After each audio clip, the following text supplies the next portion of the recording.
Nathan Rembert has been ranked as a top 10 wide receiver returning on the FCS level, and it only goes to reinforce how deadly Jackson State will be in 2025. Oh, yeah, it's locked on HBCU. Play my music.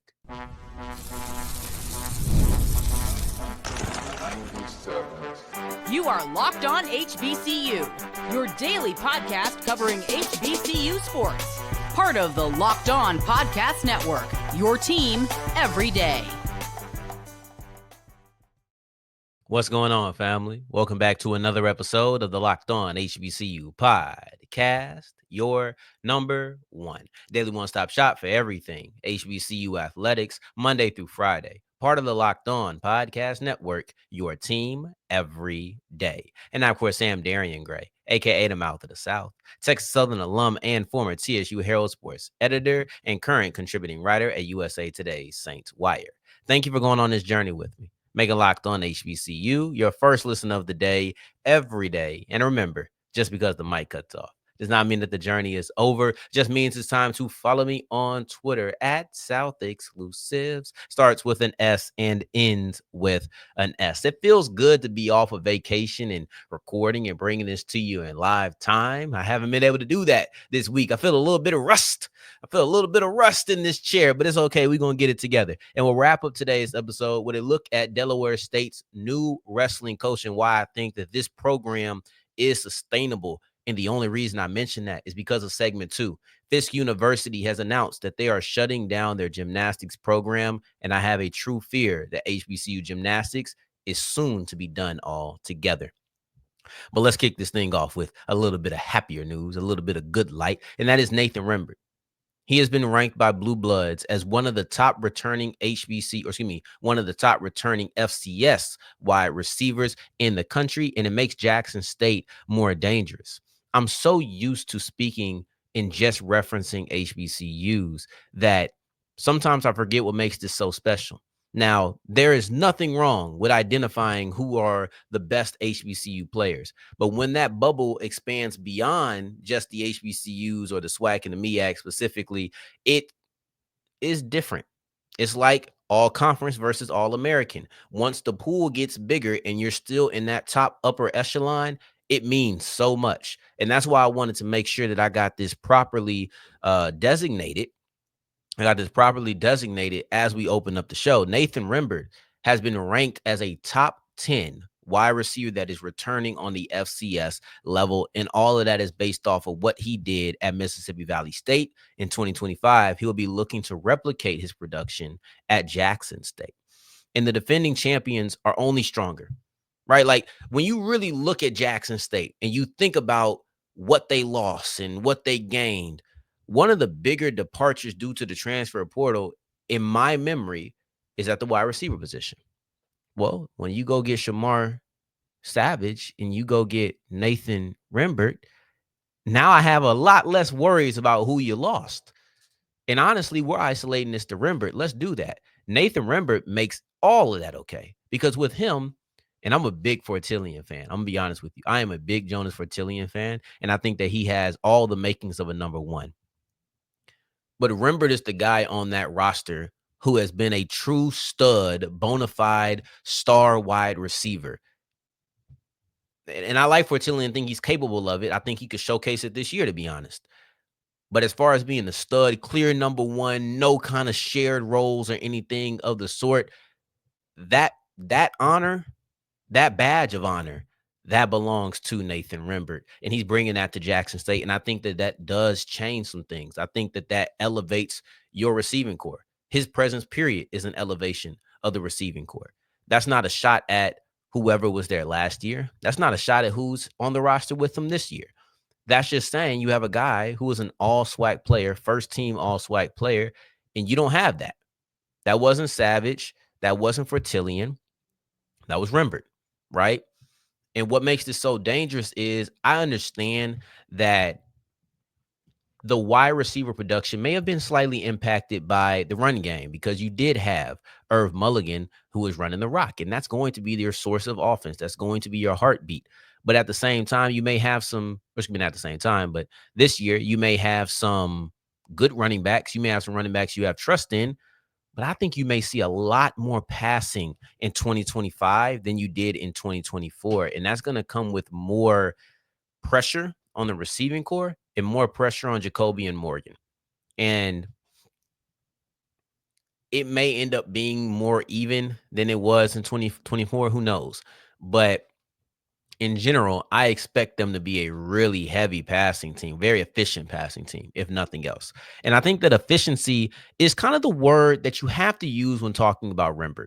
I look at what Rembert did last year as a great season. He had 1,000 yards. He only had 4 touchdowns. You would like to see that come up, but really strong first team all SWAC. But there was nobody else that could rock with him. Nobody else that could measure up to him. At Jackson State, there will be. At Jackson State, like I mentioned, I'm a big fan of Fortillion.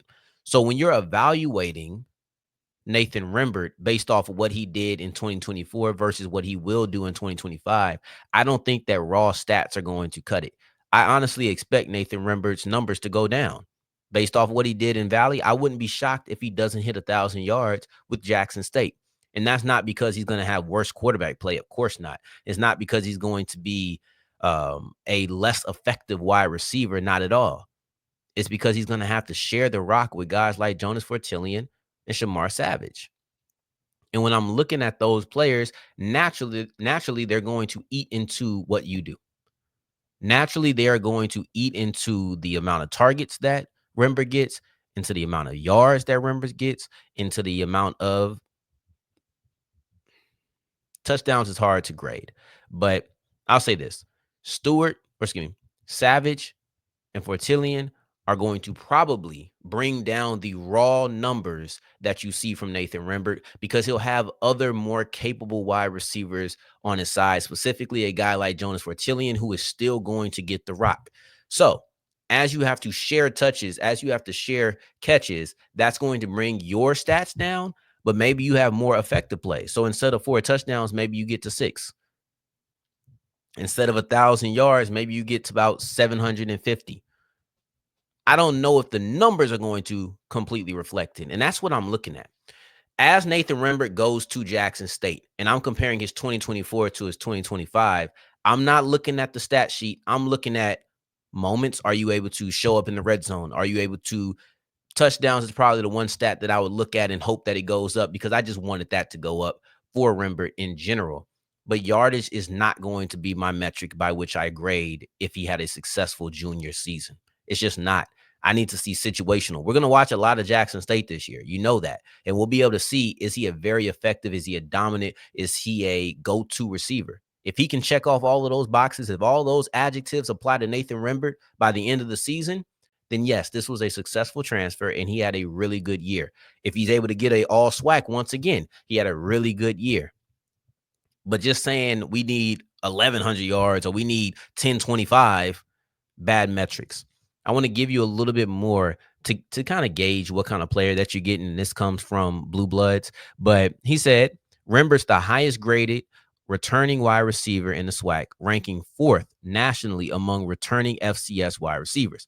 So that's PFF, I would assume, because he did say that he was the number 11th graded wide receiver in the FCS all last year. So I'm assuming that ranking or that grading is coming down to PFF. But in general, Blue Bloods ranked him as the 7th best returning wide receiver in all of FCS football.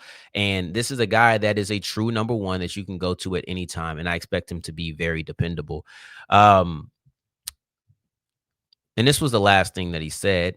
He says that the Tigers added the former Mississippi Valley State wide receiver, Nathan Rembert, this offseason. It's Rembert's 3rd different school after starting his career at Edward Waters, where he had one of the best freshman seasons in program history. In his first season at the FCS level, Rembert led the Delta Devils with 70 receptions for 1,038 yards and 4 touchdowns. Let me tell you what that tells me right now. Rembert has the ability to learn quickly.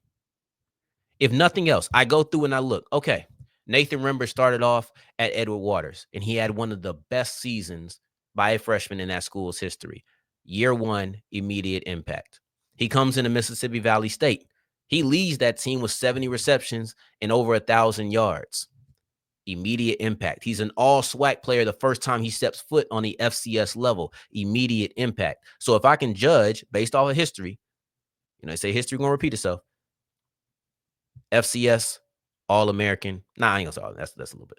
But one of the best FCS players coming into 2025.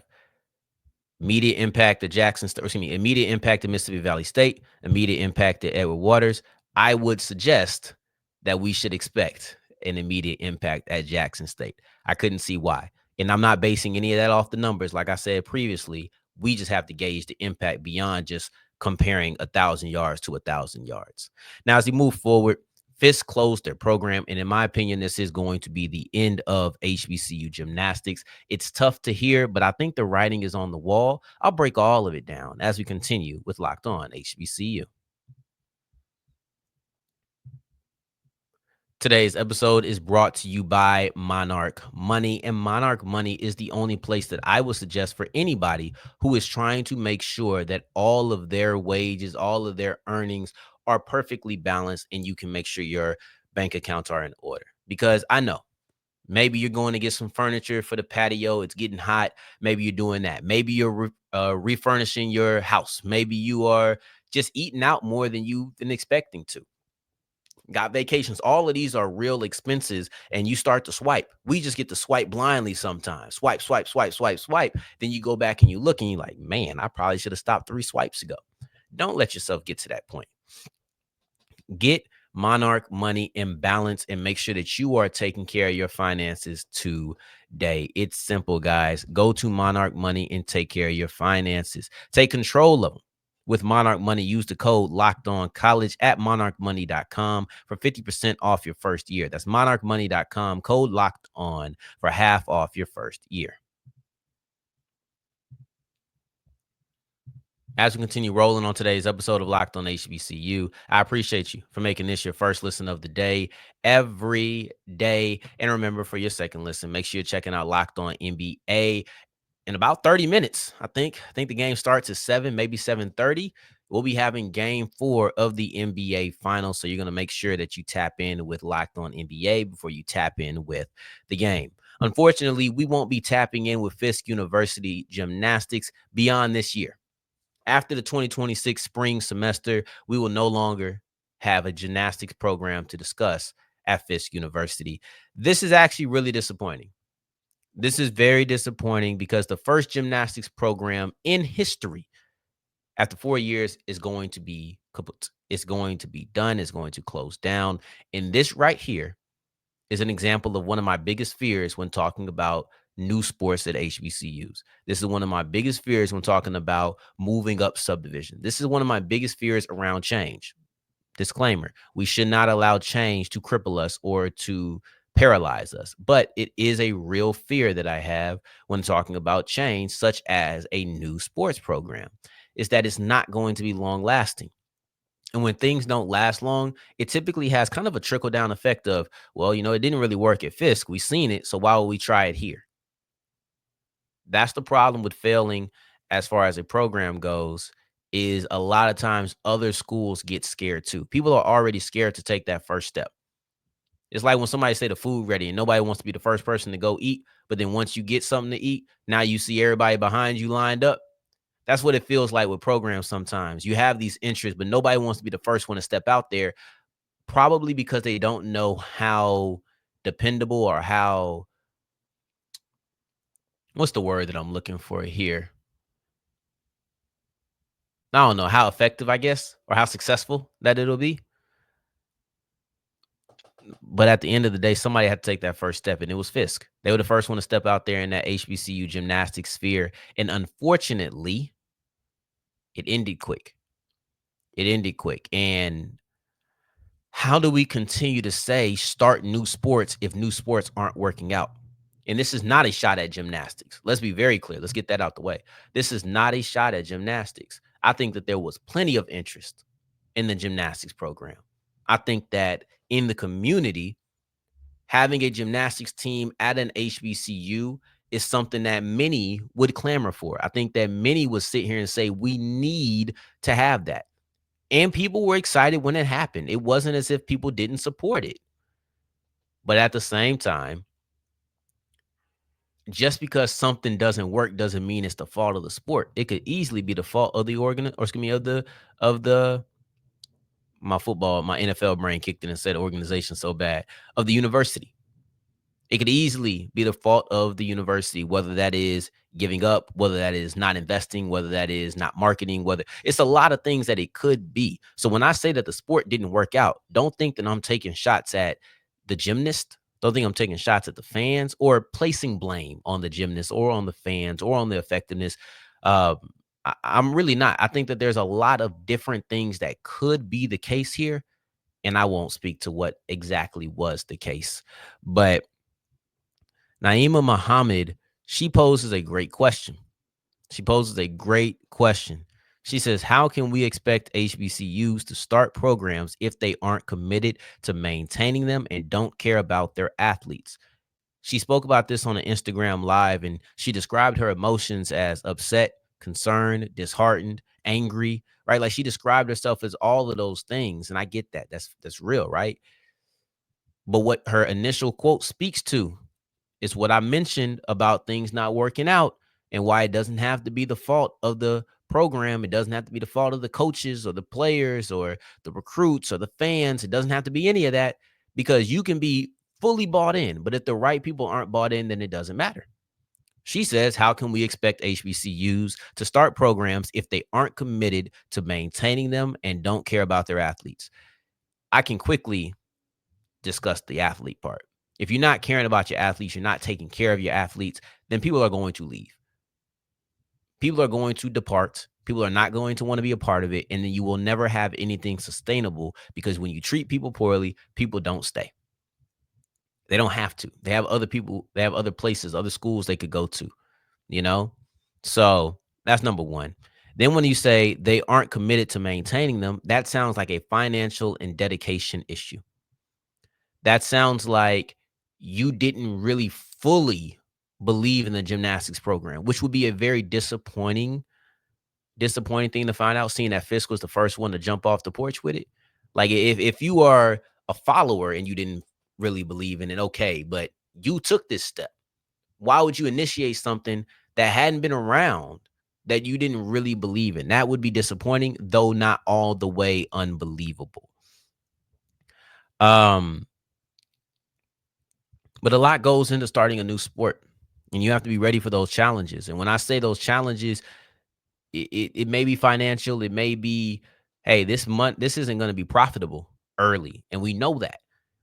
But you got to be ready to not only just weather the storm, you got to be ready to hop over some of those obstacles. You have to be ready to make those obstacles a little bit less difficult to overcome. You have to have some sort of plan. You know, there's this character in comic books. I love comic books. I'm wearing a Daredevil shirt right now, but there's this character, John Stewart.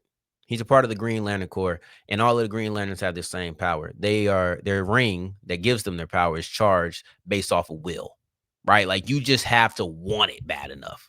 That ain't life. That's a comic book. That is a comic book where all I have to do is want it. You won't break my will. As long as I desire, it'll happen. That ain't real life. That's why they made it in a comic. That's why they put it there. It's to try to teach you a lesson that, you know, if you just desire and you push and you just don't let nobody break your spirit, you'll be good. That's not how life works. So when I say weather the storm, it's not just, all right, well, we really like gymnastics, so we're going to sit here and we're going to deal with it, because at a certain point, your finances ain't going to add up. You have to be prepared to handle those challenges. Fisk wasn't to me. And I'll tell you what this really reeks of. What this really reeks of is Morgan Price left. What do we do now? Nothing. Let's go. Because I can guarantee you, they're not canceling this if Morgan Price is still there. They're not canceling this program if Morgan Price was still with Fisk. But because she isn't, I believe they saw the biggest star they had. I believe that, and listen, they started this without her, so it's not as if they started it to grab her, but I believe they saw the biggest star that they had on the program depart and say, nah, I don't really need that anymore. I don't really need to do that anymore. I don't need to deal with some of the difficulties anymore. Any financial hurdles, any hurdle they had, I think they would have tried to push through as long as Morgan Price was there because they understood what she could be, what she was. She was the spokesperson. She was the face of the program. She never even had to speak to be either one of those things. But when she did speak, when she showed up, when she delivered on the mat, she did everything she needed to do to place Fisk high. They say leave things better than you found them. She did that. I thought that what not only Price, but all of the gymnasts on that team were able to do, put Fisk in a place where they could continue a program. I was actually very disappointed to see this. And this is what Muhammad had to say about recruits.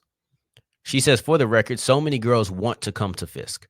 We, talk about the gymnastics team, we know people. I've gotten DMs from parents asking, how can I get my daughter to go to Fisk? I think the interest is there, but when I say I think it's the end, it's because Talladega ends their program. Fisk ends their program. At this point, all we have is Wilberforce. And I'm hoping they don't end, but the writing on the wall says HBCU Gymnastics had a trial run, and we don't like how it went. That's what it feels like right now. When you have Talladega, who had national success, when you have Fisk, who had a superstar on their team. Yes, she did leave, but you haven't even gone through a season without Morgan Price yet, and you're already announcing that you're going to shut it down. You have Talladega finishes their program, cancel. You have Fisk finishes their program, canceled. Now you have Wilberforce. It just feels like two of the three have already ended. The third one's on the way. And I understand that President Van Newkirk said that Wilberforce, be assured that this university isn't going to just go out there and light a candle and blow it out after a year. I hear you, and I hope that isn't the case. But at the same time, the writing on the wall says that we've seen enough. We've seen enough. And hopefully Wilberforce is. And the problem is Wilberforce also isn't a big school, so it's going to be less to talk about. They don't have that same star power. It's going to be less discussed. Fisk was probably the best chance because people were going to talk about Fisk. People were going to talk about Morgan Price. People were going to talk about all of the things that came with them. So, yeah, that's a tough one. That's a tough one. But anyway, let's push forward. Let's push forward because Nas once said, a baby's being born the same time a man is murdered, the beginning and end. And at the same moment that Fisk University is finishing their program, we have Delaware State that is beginning the first women's wrestling program. So I'll let y'all decide who's the baby and who's the man. But we're going to move forward as we wrap up today's episode of Locked On HBCU.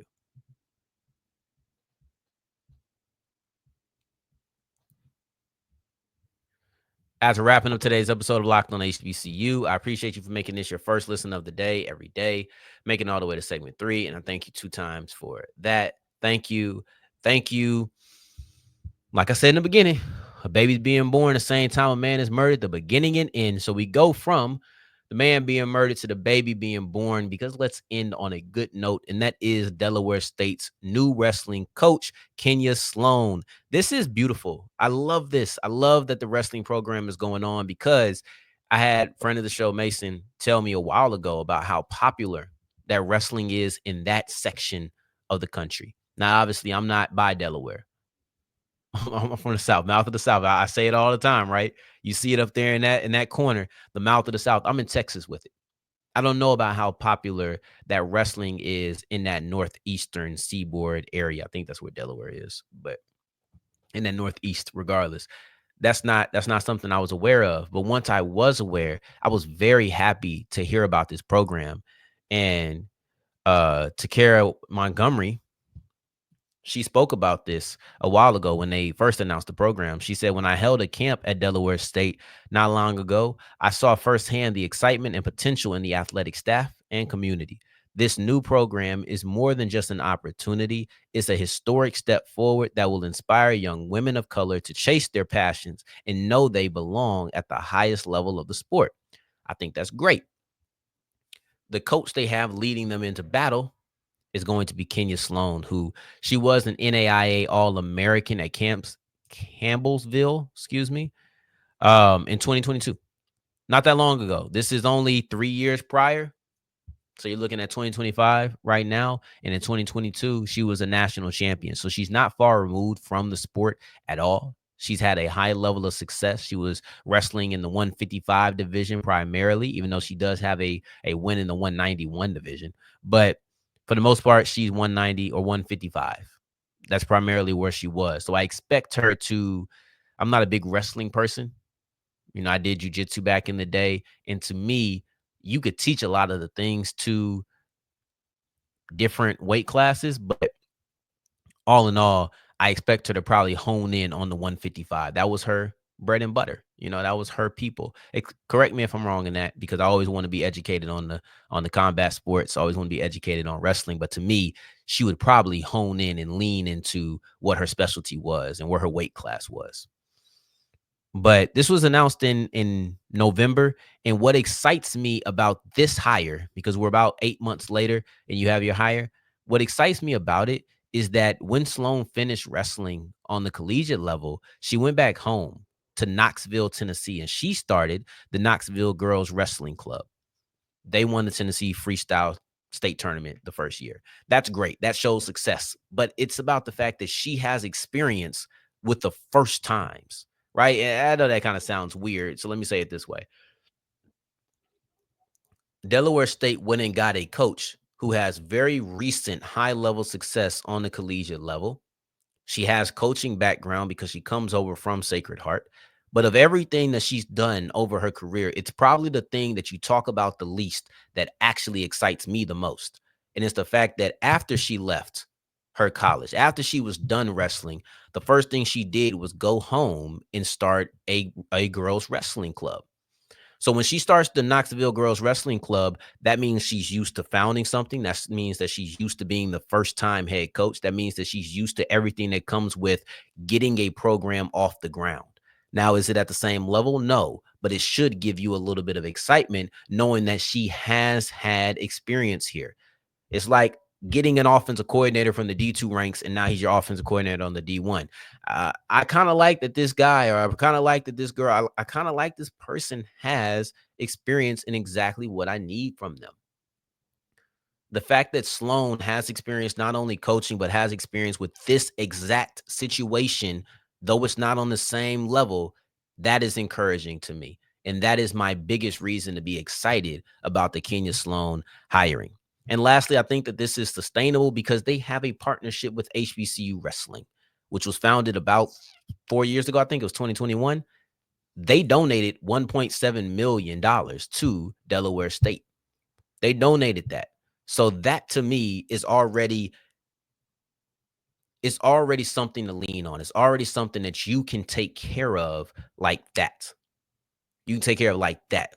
The financial troubles in the beginning, I love this. I think that this is, in my opinion, a great move. It's something that I like combat sports. So I love that Morgan State started a wrestling team on the men's side. I like that Delaware State has done it on the women's side. Give me more of this. Sign me up for it any day of the week. Matter of fact, you should sign up for this any day of the week, 3 days a week, Monday, Wednesday, Friday. We'll be back on Monday, then Wednesday, then Friday. All right, we're moving through the summer, knocking off the rust. But no, in seriousness, I might talk about FAMU's quarterback situation again on Monday because they are confusing me with all of the quarterbacks they're bringing in. I just didn't see it in enough time to break it down. In the meantime, in between time, until next time that we hear each other, family, take care, stay blessed. Peace.